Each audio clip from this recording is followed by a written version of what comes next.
திருப்பதி பாலாஜியின் தலைமுடி இன்று உங்களை அழைக்கிறது. புண்ணிய பூமி திருப்பதி, ஏழுமலையானின் தெய்வீக சாநித்தியம் குடிகொண்டிருக்கும் இந்த திருத்தலத்தில் நூற்றாண்டுகளாக ஒரு பெரும் மர்மம் நிலவி வருகிறது.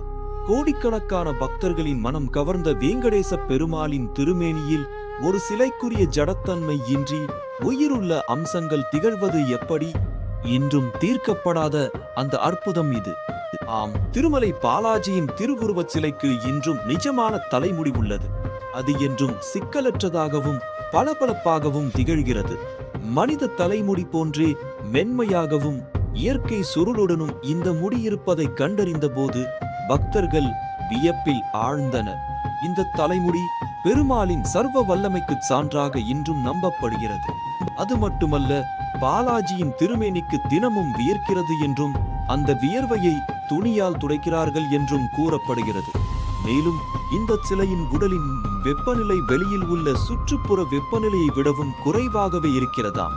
ஒரு கல் சிலைக்கு உயிர் உள்ள மனிதனைப் போல இத்தகைய மாற்றங்கள் நிகழ்வது எப்படி? இதற்கான அறிவியல் விளக்கம் எதுவும் இல்லை. இது வெப்பநிலை மாறுபாடுகளுக்கோ சோர்வுக்கோ உட்படாத ஒரு கல் சிலை உயிருள்ள மனிதனைப் போல செயல்படுவது கலியுக வரதனான பெருமாளின் அளப்பரிய கருணையையும் பக்தர்களுடன் அவர் கொள்ளும் பிணைப்பையும் உணர்த்துகிறது. இத்தகைய அதிசயங்கள் நிகழும் ஒரே இடம் திருப்பதி திருத்தலம்தான். பெருமாள் அருளால் இன்னும் பல அதிசயங்கள் காத்திருக்கின்றன. உங்கள் கருத்துக்களை பகிருங்கள்.